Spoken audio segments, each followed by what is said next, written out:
Good afternoon. Thank you, Jeremy and Jane and everyone else here at TEDxMillRiver. We're all movement maniacs, and I realized listening to all these wonderful speakers today that we have all we need to create a great movement. I mean, we have the 5 principles, we have the dreamers, we have a song, Rise, we have water, we have networking, and we have whiskey. So, I mean, we got what it takes, right, to make a great movement. So that's a good start. What I wanted to talk about today is very controversial, and it's a little naughty. It may get some of you riled up, angry. You may want to throw me out. So, but I'll hold off on that for a moment. And I think I actually need I need that thing.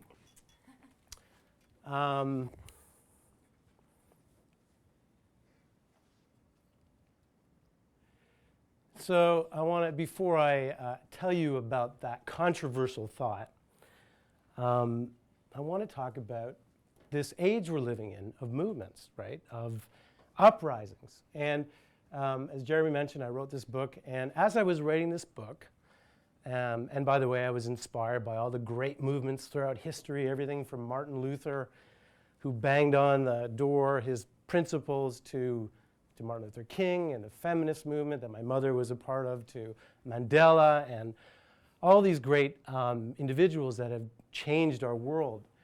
I wrote this book, and then as it was coming out, movements and uprisings were like happening everywhere. I mean, it was unbelievable. Egypt fell, a dictator was thrown out of Libya.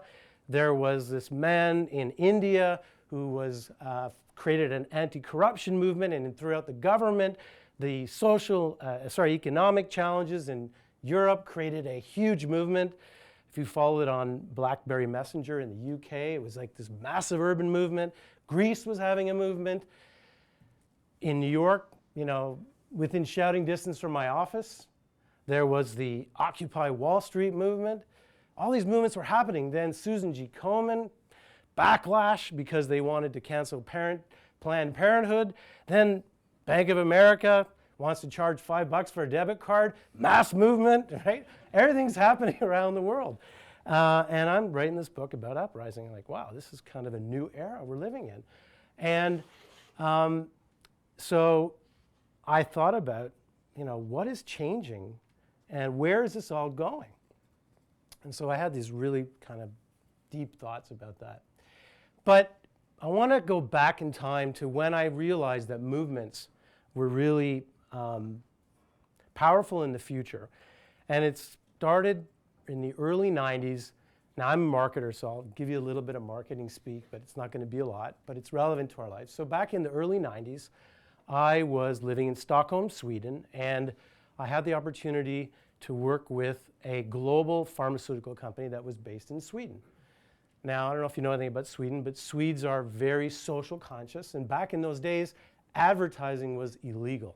So they just became legal in the late 80s. So most of the people in marketing came from the social background, or what you would call propaganda background, information, they call it. And they believe fundamentally that organizations should try to make the world a little better, right? What's wrong with, that's a pretty cool idea. And out of that, these great brands that came out of that country, like Volvo. They didn't just sell cars. They wanted to sell, well-being and safety. And you have IKEA, not for the rich. Everyone deserves beautiful furniture, right? Big ideas that are globally relevant. And so there was a huge pharmaceutical company that came out of a huge privatization called Pharmacia. And the head of that company was a man who had come from running the state railways. And I met him, and he had this vision for a new pharmaceutical company. And one day we were having a dinner, and I had this, I remember from my university days, this story about Lincoln. How in 1861, Lincoln, declared, he decided to go fight the Civil War. And in the years that followed, there was a horrible carnage. Many recent immigrants to the United States, young men that didn't speak English, were conscripted in the Northern Army so they could become citizens. They went down, terrible, terrible situation. And then, as you've seen perhaps in the latest Lincoln movie, in the later part of his presidency, and just in 1864, he decided to free the slaves. And within 6 months, the Northern Army got back together, brought all the deserters in, defeated the South, the war was over. It was like, wow, what was it that got all these people stoked to go in and do this thing that they couldn't do after all these years? And it was having this movement, this higher purpose, that was a lot more important than just keeping an economic union together. So I told that story to him, and right away he was convinced we couldn't just come up with a branding idea for this pharmaceutical company. We really had to come up with a big idea that connected what they were doing to caregivers and ultimately to patients. So we came up with this movement idea called To Life. To Life for a pharmaceutical company is a pretty radical idea because it's not about selling, putting pills in glass jars and selling them from outrageous prices. It's about improving the quality of life. That's a really radical idea. It means having fewer patients because you're getting healthier as opposed to serving more patients. It's a big fundamental difference. And as a result of that, we created internal education, and this was a multicultural, multilingual, multinational company with offices in Italy and the United States and South America. So this movement brought everybody together and created a really fabulous global pharmaceutical company, but also that had relationships with pharma groups, purchasing organizations, doctors, and ultimately patients. And my mother-in-law, who happened to be a caregiver, for the first time actually sort of respected me, which I thought was important because who respects ad guys? So she respected that I was able to do that. So that for me was a really great lesson that organizations, that companies that dedicated themselves to making the world better, that was a really like a flash for me. That's the future. That is where marketing and running organizations, that's where it's got to go. So let me speed forward. Now that I've been backwards, let me go forward now to the future. What does the future hold? So this is an image of where we're going to be in a few years when we have metadata chips implanted in our brain, and by blinking our eyes, we're going to be able to read the front page of the New York Times. And the New York Times in the future, we're going to see that the global warming has been stopped, the ice caps have been saved. We're going to see that the water shortage has been solved, earning a co-Nobel Prize. And we're going to see war. What's that? We're going to see these great fundamental changes that are going to happen in our world. And how is that going to happen? Well, this is the controversial thought I have. But before I get to that controversial thought, I want to talk about nuclear fusion. So nuclear fusion is, as you remember from physics, right, is when you all these particles move in one direction, when you're able to create that situation, you create an enormous impact. And that impact can be used for good, and it can also be used for bad. And much like a movement, can be used for good and for bad. And those particles are brought together by two forces. And that's what I want to talk about today. This is this controversial thought I wanted to talk to you about.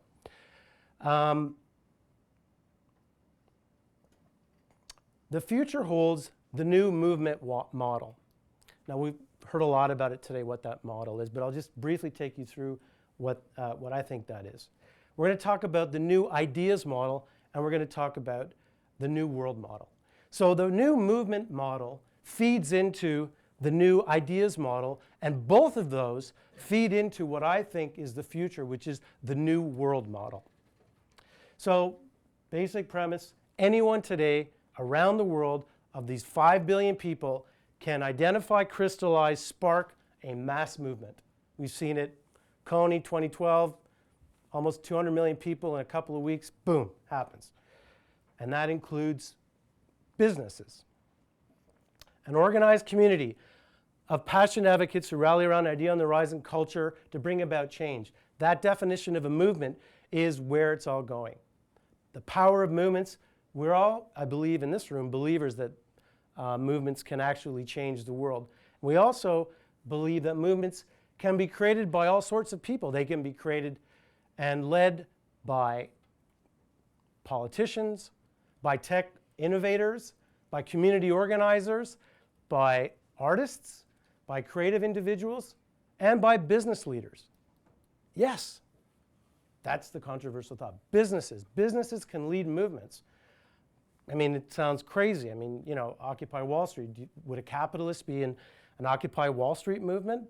You know, probably not. But ultimately, business leaders who lead movements in the future are going to be able to affect the kind of change that we as citizens need, and that are going to help them to sell more of their product and build better relationships, and actually products that are better in tune with what consumers want.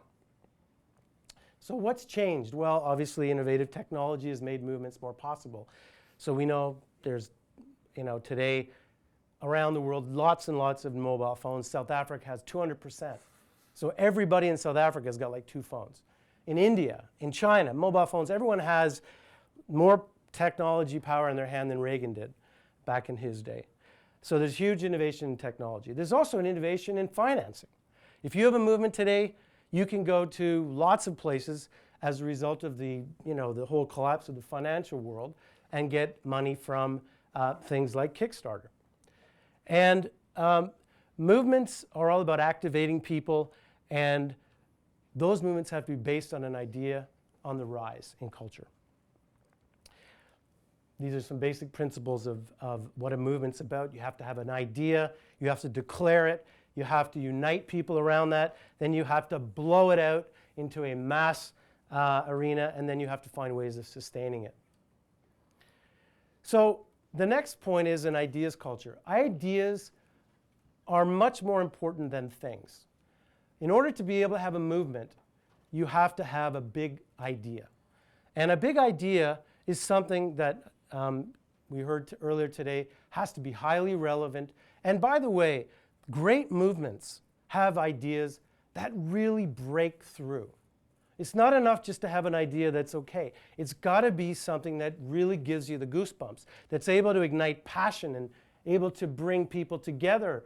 And when you're defeated, as we heard today, you have to have the ability to fight that with tenacity in order to break through the wall of indifference.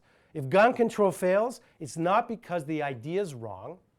It's because we haven't been able to viscerally create some image that is powerful, like cigarette smoking was a couple of years ago. My 7-year-old kid doesn't want me to ever smoke for some reason. I never spoke to him about that. But there's a visceral thing about fighting cigarettes that doesn't exist in the gun movement. Guns are still fun.